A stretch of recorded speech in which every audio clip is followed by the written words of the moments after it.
Yay!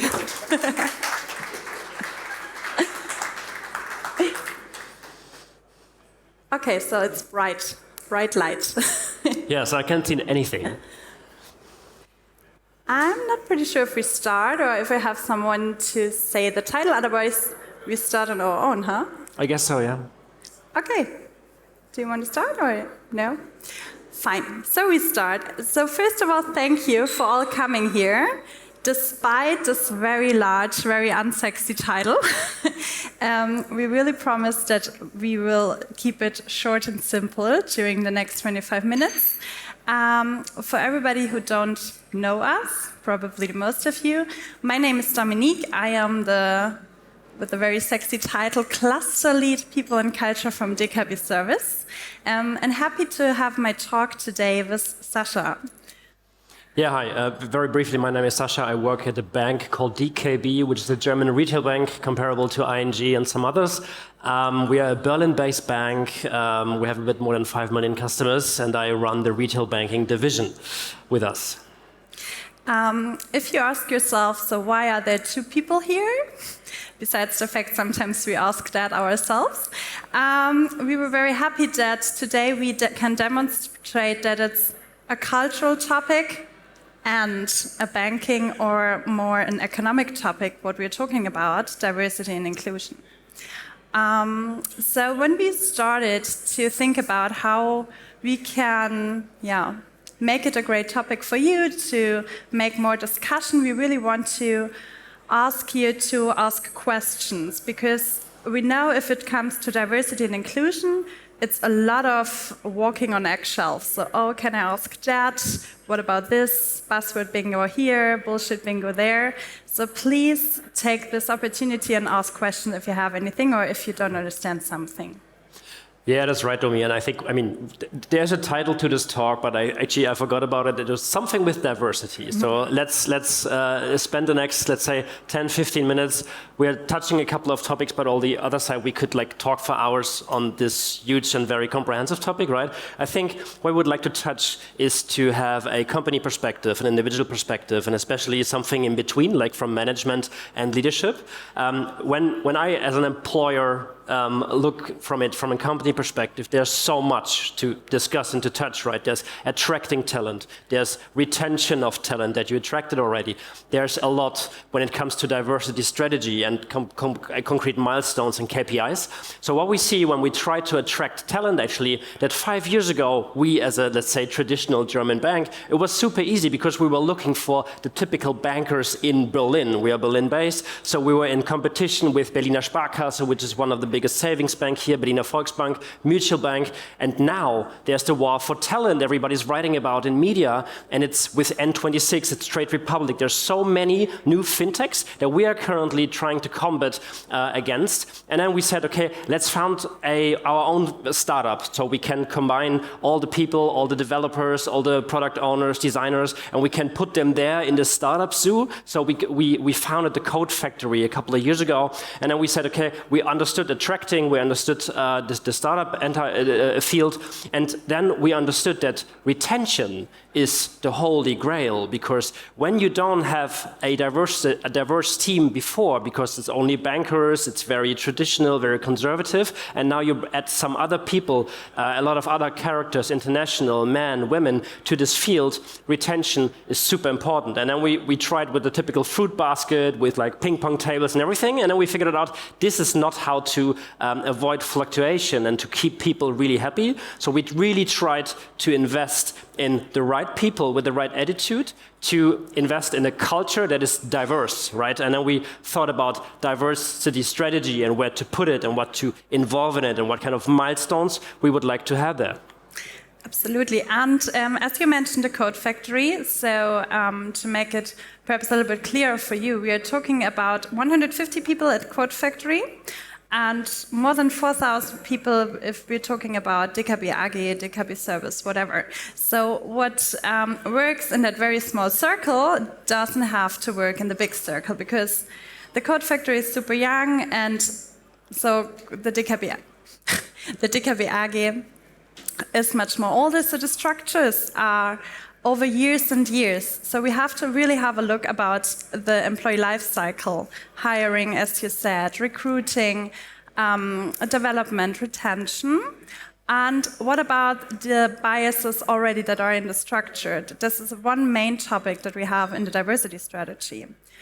What do you think? So sorry, I was just a little bit confused if the first row went home. So when we're talking about diversity strategy, for us, the main goal is to make an environment that is inclusive, which means everybody who works with us is able to feel safe, to feel happy, to bring his or her whole personality in the workplace, in the work environment. And for that, we really thought about 3 main topics, because we made a very big survey through the whole company, and at the end we figured out 3 things. I don't think that anybody is confused if we say it. It's first, gender, so male, female, diverse people.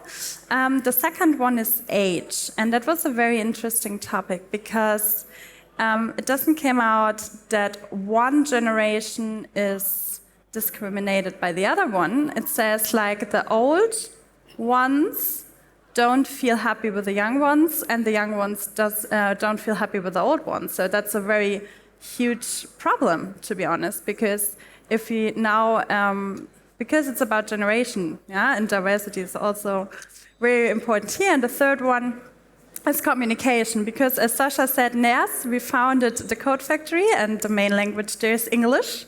And then we have our other main language that is German. So if they come together, there is another challenge for all of them to feel like one company, one construction. So but that's all a lot of about strategies, and you have to be more diverse or more inclusive. And what we try now is how to break down the things to not only to the departments like hiring or recruiting, but what we can do as one person, you and me, in the day for creating a more diverse and inclusive workspace. Sascha is a very good role model for that, so I just throw the ball to you, and perhaps you have 1 or 2 examples for us. Yeah, I think when it comes to diversity, it's a bit like 3-5 years ago when everybody started talking about sustainability, right? I mean, when we look at some of our competitors, such as Deutsche Bank, I think everybody here knows Deutsche Bank, very traditional bank, very much into investment banking, all those things, nothing to do with diversity, sustainability a couple of years ago. But like since Greta Thunberg went on the streets together with Fridays for Futures everywhere in the world, Deutsche Bank started to color their logo in green because they started to be sustainable and green, right? And I think now Pride Week with LGBT plus, this Deutsche Bank colored their logo now with rainbow colors, because this works in media coverage on LinkedIn and all social media and everything, right? And this is a bit of the problem of what we see here. Everybody is talking about diversity, but very hypothetical, very theoretical, and sometimes very academically. But in the end, it comes down to very concrete measures from the company, and even from every individual and every leadership person and manager in the room, because you need to connect, like, for example, this diversity strategy that we just discussed about, very closely to the top management or to the board of directors to really make a change inside the entire organization. When it comes to quotas, for example, many companies tell, we're totally diverse, we have like a male-female parity of like 50% whatsoever. If you look in DKB, I think we are even like 54% female-male, but if you reduce HR and marketing and lower level hierarchies, then this might be true. But if you climb up in the ladder of hierarchy, and especially in the board section and one below, there's hardly any diversity. So we noticed that, we are willing to change that, so we made a plan of attack and a strategy for the next 5 to 10 years. But I think this is very important to even break it down more, to have quotas inside every department, to put that in the target negotiations for every manager, to enable people and managers that don't really understand how diversity really works. Dominique just said for hiring processes, for example, we can find measures. For example, what we often see is that vacancies that go out there for open functions and positions are totally male-driven, very like handsome and very performant written, but not everybody is really understanding in the right context. So what we are trying to educate our male leadership managers is to tell them already start in advance talking to your female team members and trying to enable them, coach them in a way that they can put themselves up and try to apply for this open position, and then guide them through the process and even guide and enable them and coach them afterwards. Because otherwise, so many men are very willing to apply to positions, but not many female, because they think way too long sometimes and think about it in all the different directions. And what we just said, actually, I have in my team a very senior leadership position that I'm trying to fill for a while now, and I tried to open this vacancy very different than we normally do it. I think I had like 62 CVs in my inbox, only male. So we decided, we go in our active sourcing right now, and I decided that I only fill this position with a female candidate because I really want to have more diversity, male-female, in my leadership team. So this is an active decision, and of course we get a lot of negative feedback from other candidates, from inside candidates that are male. But I think in the end, diversity, and if you really want to enable it, it hurts. But it's a good process on the way, and it can hurt. And you really have to do it, and you really want to do it. Because I think if you look at diversity and inclusion, for example, you will find a lot of excuses why it can't work. So a lot of other people would say, like, okay, there are 61 CVs in my inbox, they are all male. I'm very sorry, there is no female application, I can't do anything. But if you say, like, there is no solution to choose a man, not a female one, then there is that new thinking, the rethinking of the structures and the processes. So what we were talking about, for example, are also mistakes we are doing every day. One thing is, we were looking for new trainees, and we made a story about, hey, what is going on with the trainees in our company, and we also put it on our website, and then we found out, like, yeah, there's a young man that was trained by an old man, and then we were very confused by not having a female application for that. So this is something that is okay to have, because we are still learning. I think this is a very important topic as well, to have a culture in our company to really talk about mistakes, to talk about, I don't know how to solve the problem, but I'm very happy to have a look at the problem. And this is also this is also part of our strategy. More role models, like Sascha, for example, more talking about things, more networking, not only having a female network or LGBTQ+ network, but a network of people who are interested in the topic to have exchanges how to make it better in future. Having a look at the clock, it's like 6 minutes left. Both of us are really always into talking, but we are not sure if there are any questions that want to be answered. I cannot see anything actually with the light, but if there's any, just set up or throw it in. Otherwise, we just like continue, and you just come in front. That's no problem. I think you just mentioned communication, and I think this is a super crucial topic, because being inside or outside of the organization, I think outside of the organization, more and more companies, be it like pinkwashing or for like legit reasons, they pick it up, right? They are on stages and discuss about it, and I think it's super important, right? The same goes for social media, the same goes for press and media coverage. But at the same time, it's important, if you have a diversity strategy as a company, to really keep on communicating inside of the organization transparently, trustworthy. And of course, even if you are from the perspective of equal pay or parity in your leadership levels, not there where you want to be, address it spot on and tell your organization, this is okay, we are working on it, we have a plan, and we are informing you, our employees, like every quarter, every half a year, transparently about future milestones and about our achievements and our progress.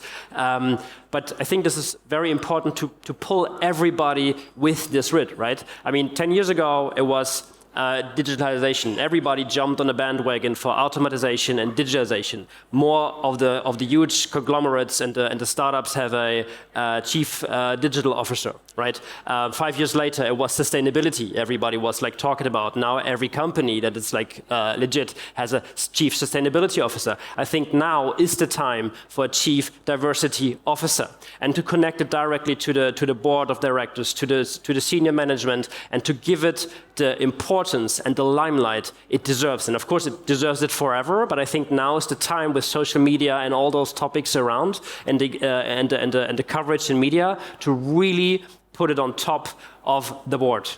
Yeah, 100%, and also for the visibility, because I don't know what you guys are working, but if Sascha, I think, is coming into the room and says, okay, we have to do that because it brings us like 2,000 more clients, it's pretty easy that we do it.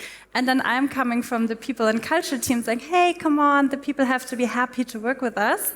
Sometimes in that old structures, the people are saying, yeah, that's the nice thing. We can do it after our work. And if we have, for example, a chief diversity officer, it makes super visible that it's also an important topic and that we can do a lot of things with it. For example, ESG. For us as a bank, it's super important, ESG topics. And in future, there won't be just in the banking system, the ESG things, but also in other companies and other branches or sections. So I think it's very important to have a chief diversity officer, but to combine it with other things, because chief sustainability officer, they have to work together, because diversity is a part of sustainability. Yeah, and there's so much more to diversity. I mean, we're talking now about diversity in a, let's say, sex topic, right? I have this feminist shirt on with like male-female debate, but I mean, there's so much more, right? There's inclusion of disabled people. There's like the elderly generation that needs to be included as well in the entire discussion. And even if we not only look at it from a personal or from a company perspective, but even like from an economical perspective, there's a recent study from BMW UK that shows that there was a questionnaire from more than 5 million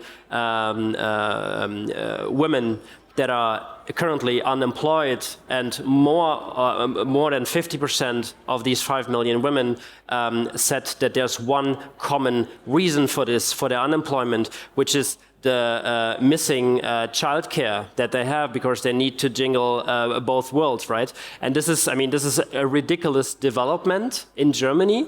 That is like the main factor of putting women back to work, right?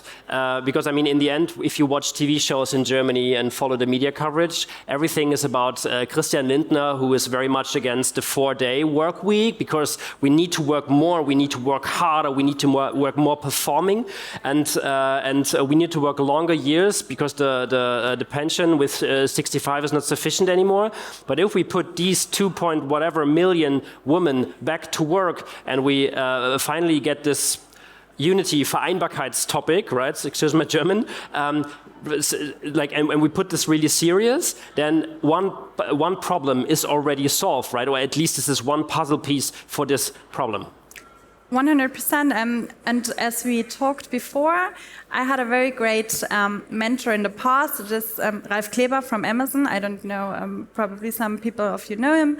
And he was saying something very important to me in that part-time topic, because he said, like, I'm very sorry, because my part-time people, they are working at least the same amount of hours, or of, not hours, output, sorry, like the full-time people, but I pay them the half. And when I look at them, they are very structured, they're very organized, they get everything what they get everything done what they have to. And you said, Sascha, in the pre-talk that you are very happy to employ mothers because they're very, what they said, problem solvers in troubleshooting moments. Yeah. So I think we really have to be open to have a look at the strength we can earn with diversity in the teams, because also another thing what we talked about is, so I don't know, so whatever, I have ADHD. So I was this morning looking for 15 minutes for my key. Desperately, like, where's the key? How can I come here?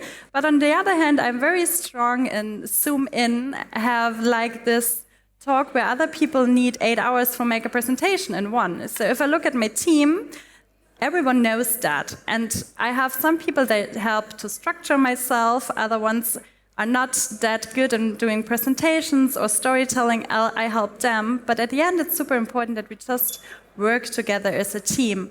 And then as a company, and to speak very big as the world, if we are happy at the end. Yeah, and we also brought 3 topics, I think, that every one of us can do from tomorrow on, if we get the presentation now. Or not. Doesn't work. I know it's Jonas' responsibility, I found that out. Yeah, so what's very important for us is that we are all responsible for creating a diverse and inclusive environment. And we brought some requirements with us, which is openness and curiosity. So everyone is sitting here, brought the first point, so we can cross-mark that or check-mark that. Then the second one is engaging in dialogue as equals. I think we were also talking about gendering. So nobody will hopefully say after this talk, Dominique is not talking English so well, so probably she wants to discriminate the US or the UK. No, hopefully you say at least she tried. So let's have that discussion as well in other topics. Top management buy-in. This is what is really important as well. You can do it bottom up, but it will take so much power, and it's not authentic if the top management has no buy-in. Sascha is smiling, so I think he's totally agreeing. And then active commitment, proactive measures like KPIs, and inclusive policies that also have the structures we were talking about. And then let's talk more action. Yeah, I think this is actually our say goodbye action item. Less talk, more action, right? You can like think everything through, typical German way of first time right, be very academical, have a lot of studies. But in the end, you can just like give it a try. Give it a try in your teams, in your company, try out things, fail, iterate, read about it somewhere. There are a lot of like podcasts, everybody's talking about it, trying to put your relevant puzzle pieces out of the huge pie and then just give it a go, give it a shot. And I think, I mean, we try to be brief, but it feels a bit like PowerPoint karaoke, right? Talk about diversity in 20 minutes. I think it's almost impossible. We tried to touch on a couple of perspectives. Happy if we open some topics on your mind, and then thank you very much. Thank you.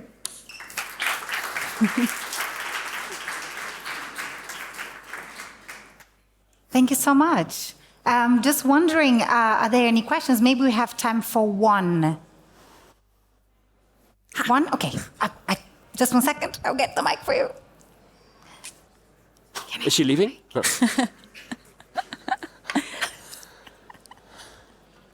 Perhaps she's also finding my keys. Sorry, here he comes. Ah. Mics were switched. There you go. Thank you for the topic. I have a question. So, in your management team for yourself, you have a woman and a man. What do you see the difference between sort of like a senior woman when they communicate to you? What do you feel like they can do better so that they can fighting for a more senior role? Thanks. Yeah, that's actually true. Good research. So I work together with Maren with this, I always say, my better half.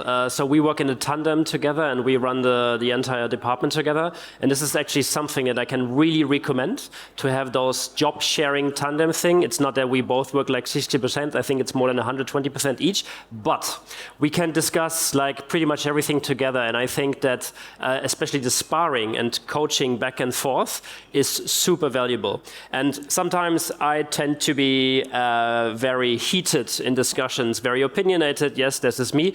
But my better half, Maren, very often gives me very concrete feedback, especially in very emotional situations with employees. She is the one trying to be much more empathetic than I am. And this is where we can just be, and this is not necessarily masculine or feminine skill sets, but we can play with this much better. So we both know exactly the skill set of each other, our advantages and disadvantages. And this is something where we be very honest with each other. So we have like a no ego, no bullshit policy with the two of us, but we try to always put this person in position that fits the job much better in this. And this is something that I can really recommend in playing around with those double positions, tandems, especially when it's like man and woman.